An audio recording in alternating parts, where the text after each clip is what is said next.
This is the Cleveland Real Estate Investor Podcast. On this episode, executive recruiter and friend of the show, Ralph Dise, joins us to talk about how once outside executives arrive in Cleveland, they never want to leave. But first, a word from our sponsor. Hi, this is Mike Ferrante with Century 21 Homestar and the 21 Mike team.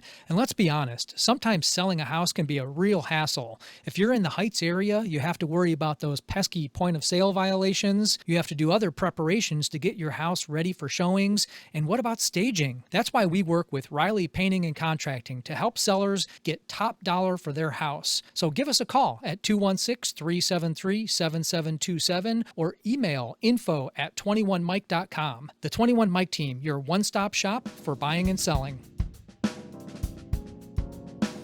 All right. Hi, everybody. This is Mike Riley, Cleveland Real Estate Investor, and we have a really interesting guest, Ralph Dise. And Ralph, tell us a little bit about yourself, your company.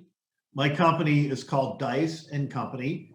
I started it on January 2nd of 1991. I started it January 2nd of 1991. So I will be celebrating our 30th. We will be celebrating our 30th anniversary on January 2nd of 2021.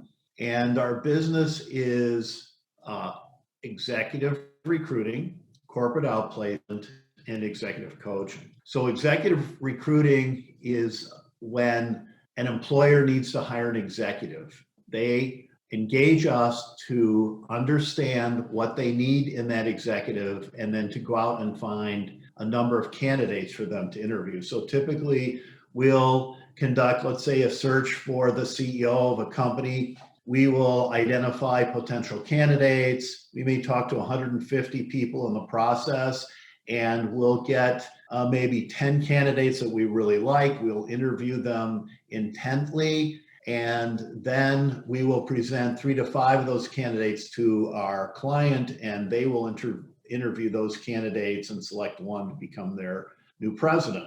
In outplacement, it's a completely different type of service. Companies engage us when they lay people off, and they pay us to help those people find new jobs. Kind of like Up in the Air, the movie with George Clooney. Well, it's kind of like that. Up in the Air is not truly how it works. In Up in the Air, George Clooney's job was to actually fire people. So they wouldn't take an AK-45 and blow up the place. Right. And actually, I think it's an AK-47 to be okay. Sorry. exact. But so there's no one that you can pay to fire someone. So George Clooney, that's pure fiction. But what we do is we're actually on site when the termination meeting is taking place, and we meet the person immediately after they've been notified. And our goal is to help that person leave the premises with their dignity intact, to advise them not to go on social media and start slamming their employer, because they're going to need their employer for reference when they do their job search. Right. Let me ask you just a side question, just hit me here. Sure. Have you ever had a situation where company A laid off this guy and company B picked him up, and it turned out that the guy they laid off turned out to be a superstar? You know, have you ever seen that happen? Oh, sure. That happens frequently. Just because somebody isn't working out at one place doesn't mean he can't be a superstar someplace else. Right. It's sort of like, sports teams. You see, go ahead. I'm a prime example of that. Before I started Dise and Company, I worked for 2 other companies. And the first company that I worked for in this industry, my boss, 6 months before he fired me, he wrote me a 2-page letter explaining why I would never be successful in this business. And my greatest frustration is that I didn't keep that letter. I should have kept that letter, framed it, and put it in the lobby of my... I know. How many people have we read in Wikipedia where you'll never amount to anything? I mean, that, for people that are determined to be successful, that's like putting rocket fuel in their gas tank. That's true. Yeah. That is absolutely true. When he fired me, I was so devastated because I had worked for him for 2 years on a straight commission basis. So I made very little money, but I'd worked my butt off. And I had just gotten the Cleveland Clinic as a client, and we were starting to make some serious money from my client. And then he fires me. Yeah. Now, I happen to believe he was justified in firing me, but it was a bitter pill. And I thought, I spent all this time and effort, and now I've got to start all over again. Right. Right. Well, one of the things that people are probably wondering as they're listening to us is, all right, so how does this tie into the Cleveland real estate investor podcast? And what I was always intrigued by having you on as a guest, because we've talked a number of times and they've always been wide ranging, interesting conversations. But, we have a lot of people that are looking to invest in Cleveland, and you would be a very interesting person to talk to, because you have seen since 1991 and maybe even earlier the evolution of Cleveland, and 30 years going up to right now, the height of the virus. Is it easier to get executives to come to Cleveland than it was like 30 years ago? Absolutely. People really want to come here. And we're experiencing this in Shaker Heights because the Cleveland Clinic has been recruiting doctors nationally. But I have actually played golf with several physicians that have been recruited by the clinic from Boston to come to Cleveland.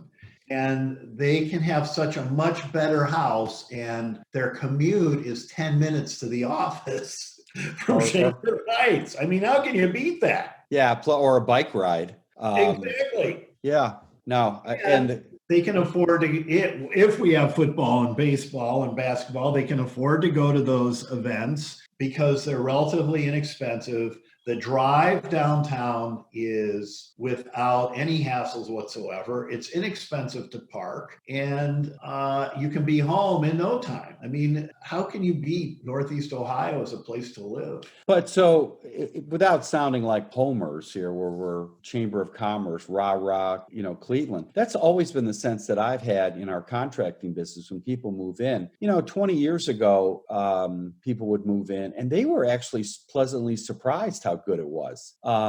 They were like, oh my God, my husband got, transferred. They're coming from like San Francisco or maybe New York or Boston. And now they get transferred to Cleveland. I'm thinking, oh, here we go. This is going to be, a nightmare. But they get here, the schools, the housing, the ease of commute, the restaurants, the Cleveland Orchestra.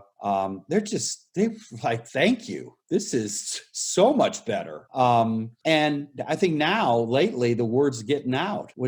So what would be your take on what I just said? That you see it on your end? Absolutely. We have recruited executives from all over the country. We've even had executives here. We've recruited executives from the South who were here in February for their interviews, and they're still excited to come here.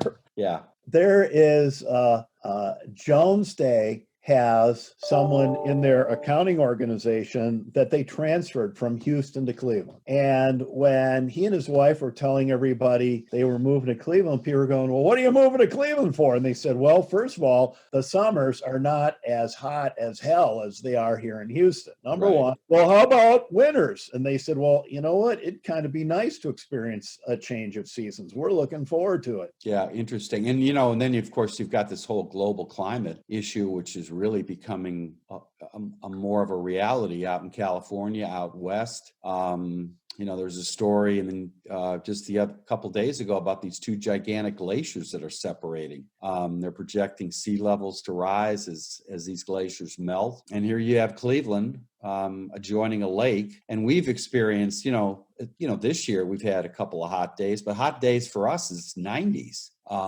That's a hot day. Right now you go outside, it's 70 degrees. It's beautiful. So tell me what else your so now they're excited. 25 years ago, they were not excited. Is that true? I would say 30 years ago, 25 years ago, people were not looking forward to coming here. But they got here and they liked it. Yeah, they would arrive here and they would discover what a wonderful lifestyle it is. Yeah. Exactly. So tell me about it now. So now Cleveland is a drawing card. Let's say working for a great company like the Clinic or Jones Day or, Sherwin-Williams or sure. Nestle. So if you're with Nestle and you're coming from California, you can buy a mansion for what you were paying for what you bought your small home in Los Angeles for. Your 2-bedroom? Yeah. Right, Now you exactly. your 2-bedroom, 1,500 square foot, and then you've got a commute an hour Yeah, each way. sell a home in California for $1 million. Imagine what you can get here. When you're pitching somebody to come, do you talk about neighborhoods? Do they ask you about what are good neighborhoods? Like Solon or Pepper, or Shaker Heights, Cleveland Heights, So most of West Side, East Side. So the companies that we are involved with engage executive arrangements to introduce the family, the couple to Greater Cleveland. So if you're an executive and you come in for your final interview, or maybe it's the second interview, but you're one of the finalists, they will engage the potential employer will engage executive arrangements. And what executive arrangements does is they'll take the spouse and they'll find out what are the spouse's keen interests. And they'll introduce the spouse to people who are involved in those interests. Right. And for example, I was asked to meet with the new CEO and his wife of a nonprofit here in Cleveland. And the CEO was really interested in jazz, and the wife was really concerned about moving to Cleveland. And we had lunch at Nighttown, which is Cleveland's jazz scene. Yeah. And we had a wonderful time talking about the Cleveland jazz scene and about ease of getting around and the general music environment we have here. And by the time we were done, they were ready to move. Wow. Well, now, do you talk about, or does the employer talk about where to move? They take into account commute, different neighborhoods, obviously schools. I mean, do you get into that, or do you let the employer handle that? So executive arrangements will find out what are the educational needs of the family, what are their outdoor interests, what are their cultural interests, and will advise them on the neighborhoods that will be the best places to live. So a good example, we had a mixed family, high-level executive mixed family come into town, and they were advised that Shaker Heights would be a great place. When you say mixed family, define what that means. The husband was Indian, and the wife was from Scotland. Wow. Okay. Yeah, and one of their children had a handicap, so they had some very unique needs, and they were told about Shaker Heights, and they decided to move to Shaker. They felt very comfortable here. Yeah, yeah, and most of the time, if they're coming from a major city, I mean, they're just real estate is like their oyster. I mean, really, they must be staggered by the cost of housing here compared to where they're coming from. That's true, Mike.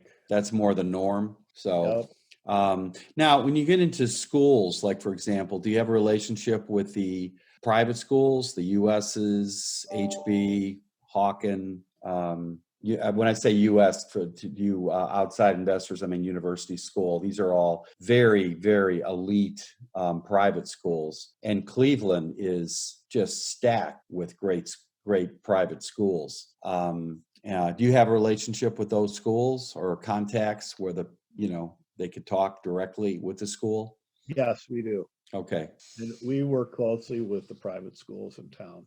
Where, as somebody who's talking to these outsiders, what is the sense of the locales they're looking to live? I mean, so if you our listeners out there who are looking to invest in Cleveland, we've had podcasts in the past, Ralph, where we've told them, investing in Cleveland is not for the faint of heart. They keep thinking they're investing in LA. They're buying a $30,000 house, and in a year it'll be worth $60,000. In reality, they're buying a house for $30,000, and they try to sell it a year later. It's down to $20,000. It depends on the neighborhoods. is the more prominent neighborhoods like Shaker Heights. I mean, what are some of the neighborhoods that the executives and their family coming in are talking to you about? Do you know anything about the neighborhoods in Cleveland? Well, they do, and so and people who are interested in boating, they're going to look Brattonall? outside. Yeah, Yeah, they may look at Brattonall, but they may look at Bay Village. right. People who are boaters look at Rocky River and Bay Village. People who are interested in the arts look at the inner ring suburbs on the east side. Like Cleveland Heights or Lakewood? Yes, and people who are interested in having more space look at Strongsville, Hudson, Brecksville. And people, of course, if you are working in Akron, if you're with an Akron company, but you want to have access to Cleveland, you're going to look at Strongsville, Brecksville, and Hudson. Hudson, yeah. Yep, Streetsboro and Twinsburg are some others where people will commute between both cities. So I do think you'll see a lot of professional class people in the east side inner ring cities, Right, exactly. Cleveland Heights and Shaker Heights. But the bottom line I've been preaching in the last year, and it sounds like you would be in agreement with me, is that Cleveland is definitely an ascending metropolitan city. I would say so. Yeah, where Also, we have great police forces, so that's something to pay attention to today.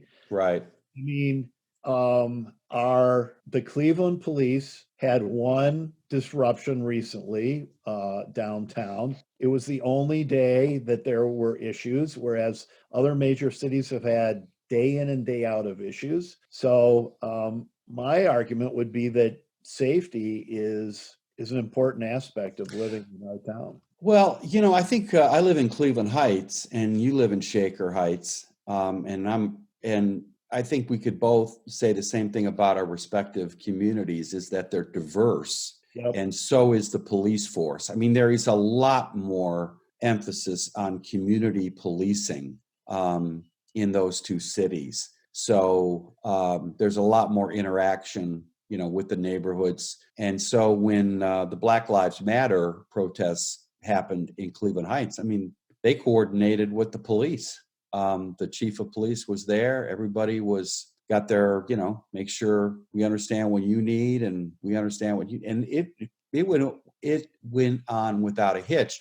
Now, I think if you get farther out east, when you get areas that are whiter, like what happened in Chagrin Falls a couple of months ago, they heard there was a Black Lives Matter protest and all the stores boarded up. They thought that, the terrorists were coming, and nothing happened. But I think Cleveland has always been a diverse city. I remember businesses coming in from Detroit. I remember a couple of general contractors coming in. They were building some McDonald's or fast food. I remember this one guy, this white guy. He was staggered at how diverse it was. He was in like Cleveland Heights, South Euclid, University Heights. He was there. He just couldn't get over the fact that it was black and white, back and forth. There, it wasn't like you were in an all-white neighborhood and then you drove 2 miles and then you were in an all-black neighborhood. And I think Cleveland is from a diversity standpoint, that's one of its strengths, quite frankly. Mike, I think you're right, actually. I think you are totally right. On the other hand, though, you do have places like Chagrin Falls that are not diverse at all. Right. You get farther out east. And yeah, so if you want to move into a non-diverse community, you can find one.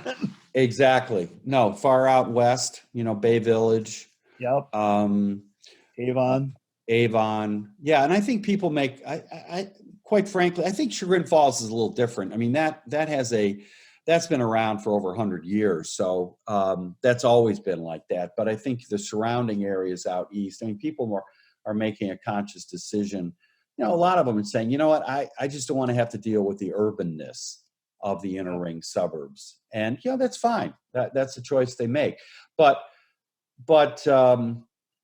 what is your executives coming in, let's say you've got a minority executive, and I would think starting this year, there's going to be a lot more emphasis on your big corporations saying, we need a diversity in the C-suites.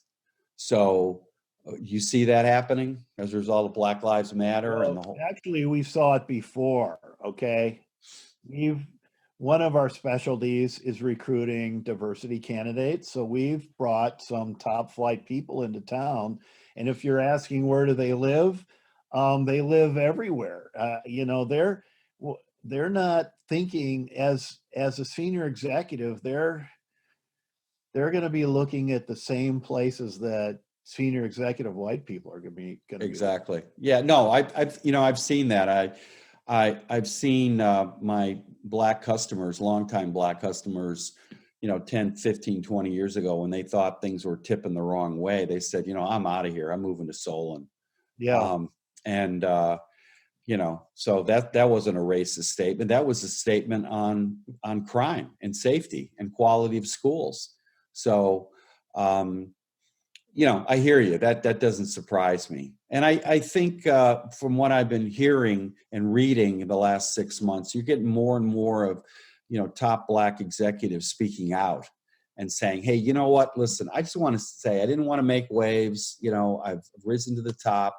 I think I've been promoted because of my abilities and not because of the color of my skin or fill a quota. But I have to tell you, there's been some bumps along the road that I don't think my white counterparts really understood. I think we're having more of that conversation. Sometimes it can go the wrong way, but it's out there and people are talking about it.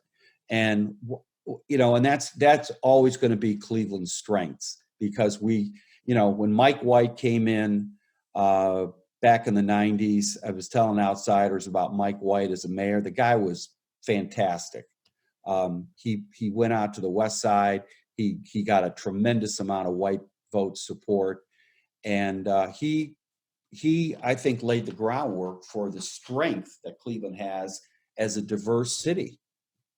That's my history lesson. I would agree. And I think Frank Jackson has done a great job. Yeah. He's probably at the point where it's time for him to retire, but I think he's been a great mayor and he's done great things for our city. Yeah, we've had good mayors too. Yeah, we have had good mayors. Yeah, and good mayors a lot of in the outer ring suburbs too. There's not a lot of drama. It's all, you fix the roads, make sure the services are working. Cleveland is a really, I think, a very well run series of constituencies. So, what are some of, just kind of wrapping things up? What are things that your clients, your executives that you recruit, what do they say? What do you hear from them when they get to know Cleveland? Well, they're really happy and they don't want to leave. That's one of the big problems companies have when they bring people into town and then they have to transfer them. Nobody wants to leave. And why is that? They got to suddenly move out of their mansion.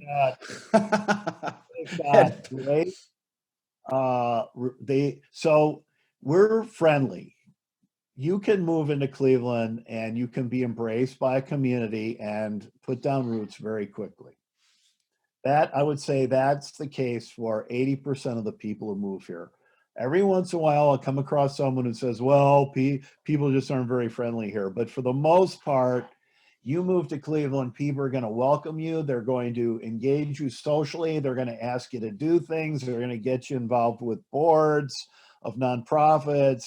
Before you know it, you're going to feel as though you've had a lifetime here in Cleveland. And once someone has had all those experiences, they don't want to leave. That's a great point. One thing in visiting friends in other cities, one thing that struck me was there are more destination neighborhoods in these other cities. Like I remember we visited some friends in Dallas, and this is like 20 years ago. And the spouse said, "Oh, we're moving to Highland Park, or we're moving here, or I've got family up in Toronto," and they have these different neighborhoods where it's more aspirational that you're going to move to these neighborhoods. You don't have that in Cleveland. I've never heard people say it, like you're moving to a neighborhood as a status symbol. Uh-huh. You That's interesting. I hadn't really thought about that. But I have to tell you, Mike, when I was a little boy, so we moved from our home on Oxford Road to Forest Hill when I was, my neighborhood, yep, you know, yep. When we moved from 1224 Oxford Road to 1482 Burlington, for years I had a nightmare that we moved back to the home on Oxford Road. And there was some status thing about moving to Forest Hill. yeah. Well, And that back in those days, yep, definitely. And the yep, same thing with Shaker Heights. Uh, probably so. yeah. But, you also had deed restrictions. Um, so there was a country club feel of Forest Hill. And that's what I've been preaching to potential investors, that I really believe that Forest Hill is going to be the next Ohio City, Little Italy. Yeah, It's just got everything going for it in terms of its proximity to the clinic, to University Circle. We just get over the hump on the perception that Forest Hill is in East Cleveland, and East Cleveland is a ghetto yeah, city. yeah. But I think that is, have you heard from your contacts about what is going to happen with East Cleveland? I mean, any of your corporate, No, I haven't. I haven't.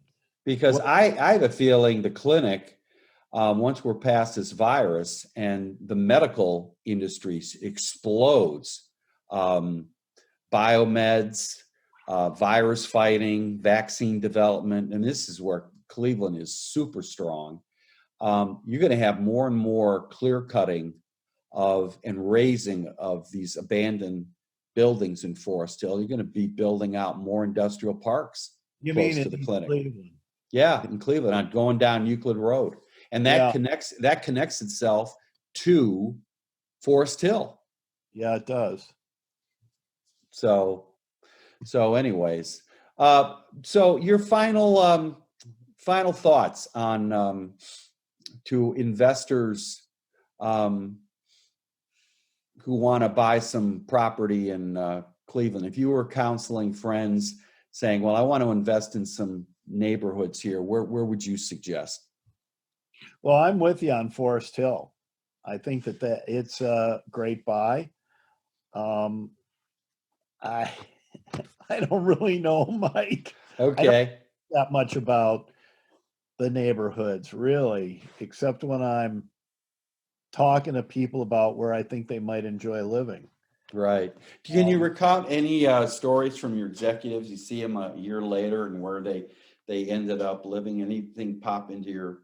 oh, well, this guy who moved from Houston, he lives down on the Detroit Shoreway, in the Detroit Shoreway neighborhood. Oh, that's another area that's really ascending. He's thrilled to be there. Got a view of the lake. He and his wife are thrilled, and they joined Shaker Heights Country Club. Really? Yes. And that's only a 15-minute, 20 It's minute like, drive. really? You joined Shaker Heights? Yeah. Yeah, really. Well, if you like to play golf, Cleveland is just chock full of great clubs to It is. join. It is. And of Just, course, Geraldo Rivera belongs to Shaker. I didn't know that. Oh, yes. I know he lives in Chagrin. I thought he lived in Chagrin, or No, maybe he lives on North Park. He bought the home that Jack Breen lived in, okay. which Sure. it belonged to the O'Neills before Jack Breen bought it. Wow. Well, see, we're all right. Geraldo, I haven't seen him on the practice range, but He's not the golfer. His wife and daughter are the golfers. And we have seen him at the Van Aken Market Hall. yeah, and that's another great area. It That is. that Van Aken area, what they've done. It is. So, all right. Well, Ralph, I want to thank you for your time, and for giving us a really interesting insight into outsiders coming into Cleveland and what their take is, and confirming what I've been thinking, which is Cleveland is going to be just a great place to invest over the next couple of years. So thanks for your time. My pleasure, Mike. Thank you for listening to the Cleveland Real Estate Investor Podcast. Be on the lookout for any new episodes at www.riley-properties.com, or you can find us on your favorite streaming platforms like Apple Podcasts, Spotify, SoundCloud, and more. Look forward to our next episode in a week or two with friend of the show, Mark McConville, where we talk about his bestseller, About Finding Your Way.